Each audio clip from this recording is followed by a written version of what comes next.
التكنولوجية، أي واحد أو أي شاب عنده فكرة لازم يقيمها الأول. بيحصل إننا اتكلمنا على إن في شركات ناشئة، اتكلمنا على إن في رواد أعمال. هل البنية اللي موجودة حاليا في مصر بتؤهل إن الناس دول يفضلوا في مصر، ولا انهم يتجهوا للدول الاخرى؟ وكثيرا من الشركات الناشئه الحقيقه اللي في مصر ابتدت تفتح فيها فروع في الدول العربيه. الجاهزيه التكنولوجيه بتتقسم ل3 مراحل. الفكره بتاعتي او الابتكار بتاعي ماتيور ولا لا، في تكنولوجي ولا لا، قادر ان هو يسستين في السوق ولا لا. ال3 لير او ال3 ليفل الاولانيين ده المجال اللي بتقوم بيه الجامعات، اللي هو اللي هو نشر علمي، براءات اختراع. ده بيقف في التكنولوجي ريدنس ليفل من 1 ل 3. الديفينيشن بتاع تكنولوجي ريدنس ليفل ده ابتكرته وكالة ناسا في السبعينات علشان تقيم المركبات الفضائية. هي بتخلي مجموعات من الناس بتشتغل مع بعض، وكل مجموعة تقول أنا واقف في أي مستوى تكنولوجي. الجزء الأولاني ده كان الجزء اللي بتقوم بيه الجامعات المصرية. ال3 لايرز اللي فوق من تكنولوجي ريدنس لاير 4 ل 6 ده كانت بتقوم بيه المعاهد والمراكز البحثية.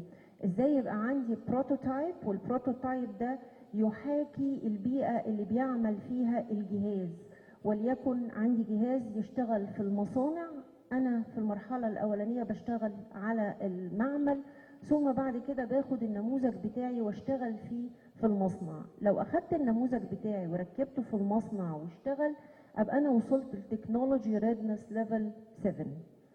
الحقيقة الجامعات والمعاهد والمراكز البحثية ما بتعلاش عن تكنولوجي ريدنس ليفل 5، ودي دايما بتبقى المشكلة لما بنعرض البرودكت بتاعتنا او الافكار بتاعتنا كمعاهد بحثية او جامعات على المستثمرين والمصنعين. بيبقى في جاب بيننا وبينهم، جاب ما بيخلينيش اوصل للمرحلة النهائية اللي هي الكوميرشاليزيشن.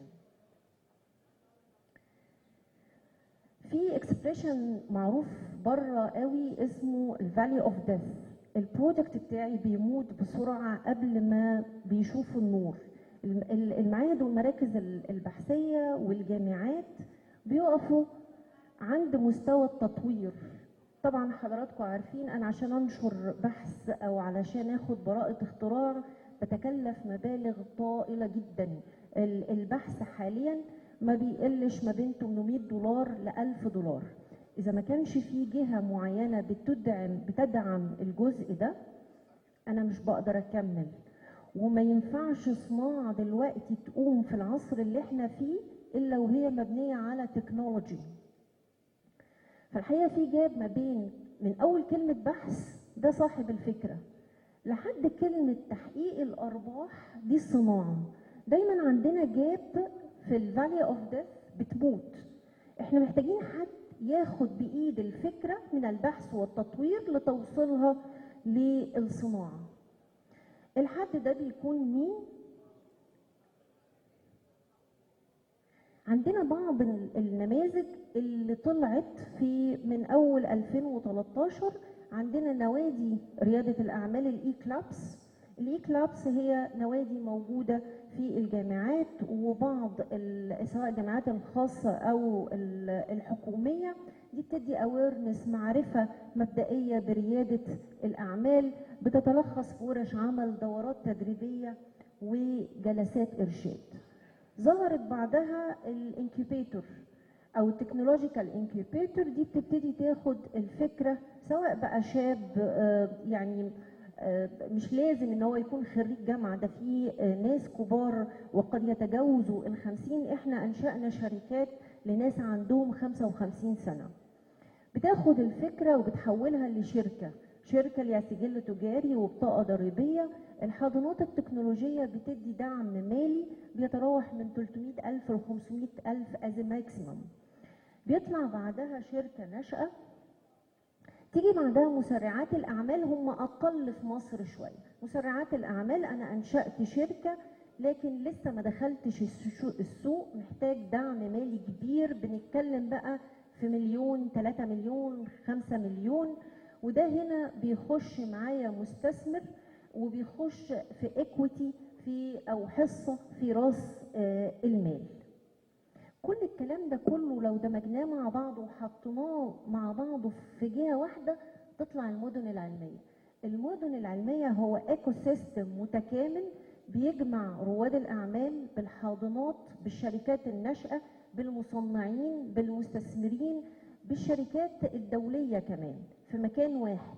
بيخش الشاب المكان ده بيتم حمايه الفكره بتاعته تقييمها وحمايتها، لو سوفت وير، لو بنتكلم في الاي اي في السايبر سيكيورتي في البلوك تشين بيتعمل لها كوبي رايت، لو بنتكلم في هاردوير بيتعمل لها باتنت. بعد كده بيتم انشاء شركه للشاب ده وبيتم عرضه على المصنعين والمستثمرين.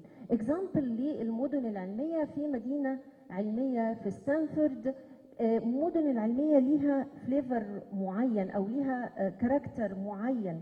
المدينه العلميه ما ينفعش وسط المدينه، المدينه العلميه لازم يكون جنب مطار، جنب ميناء عشان التصدير، عشان العملاء اللي بتيجي جنب المطار، بيكون جامعات، معاهد بحثيه، مناطق صناعيه، كلهم في مكان واحد. ده اكزامبل لمدينه علميه. المدن العلميه يا اما بتشتغل في تكنولوجي واحده، يعني مدينه علميه مبنيه على الالكترونكس والاي سي تي، او في ديفرنت تكنولوجي، ممكن تكون في تطبيقات طبيه وتطبيقات صناعيه. في كمان صوفيا زي ما حضراتكم شايفين هم بيتباهوا بالمساحات الخضراء والمياه، ووفر كام وظيفه وانشا كام شركه ناشئه. قطر يمكن هي الأقرب للمدينة العلمية الخاصة بينا. هي بتشتغل في مجال تكنولوجيا الاتصالات والمعلومات والطاقة. مقر ليها مؤسسة 50 شركة واخدة مقر ليها. عندها استثمار ب1.2 مليار دولار في الأبحاث اللي موجودة في المدينة. طيب قبل ما اتكلم عن المدينه الخاصه بمعهد بحوث الالكترونيات، هو مين معهد بحوث الالكترونيات؟ احنا معهد بحثي متخصص في مجال الالكترونيات وتكنولوجيا الاتصالات والمعلومات والطاقه، تابع لوزاره التعليم العالي والبحث العلمي. وزاره التعليم العالي والبحث العلمي عندها 11 معهد بحثي ليهم تخصصات مختلفه. يمكن المركز القومي للبحوث هو اشهرهم وهو بيضم اكثر من تخصص. واحنا المعهد البحثي الوحيد اللي في مجال الالكترونيات وتكنولوجيا الاتصالات والمعلومات والطاقه. زي ما حضراتكم عارفين الالكترونكس والاي سي تي بتدخل في كل قطاعات الدوله، في القطاع الصناعي والبيئي والسياحي. ولو حضراتكم زرتوا المعهد هتلاقي عندنا تطبيق في كل المجال، في السياحه الافتراضيه، في الطب جهاز الكشف عن الفيروسات، في الزراعه السمارت اجريكلتشر، وعندنا جهاز للقضاء على سوسة النخيل. وطبعا اي جهاز من دول يا واخد كوبي رايت يا واخد باتنت عشان نكون بنتكلم مظبوط. حصلنا على ايه؟ احنا حاصلين على 4 جوائز في معرض القاهرة الدولي للابتكار. المركز الاول في مسابقة موزايك للتعاون مع القطاع الصناعي والابتكار، المركز الاول على محافظة القاهرة في المشروعات الخضراء الذكية، وصنفنا أول معهد بحثي سمارت اند جرين. سنة 2018 صدر قانون 23 اللي هو قانون حوافز العلوم والابتكار. القانون ده بيسمح لهيئات التعليم العالي والبحث العلمي انها تنشئ أودية علوم او انها تنشئ حاضنات تكنولوجية او شركات خاصة. وده اول قانون يسمح للجهات البحثية بانها تنشئ شركات خاصة سواء منفردة او بالتعاون مع الغير. وطبعا في كم من المزايا زي اعفاءات من الجمارك والضرائب على مخرجات اللي بتطلع من شركات اسستها البحث العلمي. كمان صدر قرار مجلس الوزراء باعتبار مشروع مدينة العلوم والتكنولوجيا الأبحاث وصناعة الإلكترونيات اللي بتمتلكه معهد بحوث الإلكترونيات من المشروعات القومية. المدينة الموقع الجغرافي، أنا يعني هخلص سريعا. الموقع الجغرافي يضاهي المواقع الجغرافية اللي موجودة دوليا، بيحيط فيه جامعات زي جامعة هوليوبلس، جامعة مصر الدولية، مناطق صناعية، مدينة السلام، العاشر من أكتوبر، مدينة بدر، وعلى بعد 55 كيلو متر مربع من العاصمة الإدارية الجديدة. عندنا 11 مبنى ريادة أعمال، مبنى حاضنات تكنولوجية، مبنى شركات ناشئة، مبنى شركات دولية. ده شكل المدينة. حضرتك لو دخلت عندنا المدينة هتحس إنها قطعة من الدول الأجنبية. مفيش وزير علوم من دول أجنبية إلا لما انبهر بشكل المدينة وبالمساحات اللي فيها. عندنا أكتر من 20 شركة واخدة مقر ليها في المدينة. احنا قلنا على قطر كان فيها 50 شركة. عندنا أنشأنا أكتر من 30 شركة ناشئة، وعندنا 3 حاضنات تكنولوجية. عندنا بنية تحتية وتكنولوجية قوية جدا بتصنف من تير 3. الخدمات اللي بنقدمها لرواد الأعمال والشركات الناشئة: بنقدم الدعم المالي والقانوني والإداري للشركات، بنقدم فيرتشوال كلاسز. بعض شركات السوفت وير والهاردوير في المايكرو الكترونكس، السوفت وير ده ما بيبقاش متاح ليهم، والرخص بتاعة السوفت وير ده بتبقى غالية جدا. بنقدم برامج لرواد الأعمال زي ما حضراتكم شايفين نماذج. احنا عندنا اكتر من حاضنة تكنولوجية. كان في لسه حاضنة مقفولة، الدعم المالي بيكون حوالي 300,000 جنيه للحاضنة، ده لو هو صغير. زي ما حضرتك شايف احنا عاملين مبادرة اسمها معهد بحوث الالكترونيات بوابتك للمستثمرين. بنعرض على كبار المستثمرين. احنا في كايرو ICT عرضنا البرودكت بتاعتهم. لو حضراتكم تعرفوا شارك تانك، عرضنا البرودكت بتاعت الشباب الصغير اللي صعب جدا يوصل لشارك تانك، على محمد فاروق وعلى احمد طارق.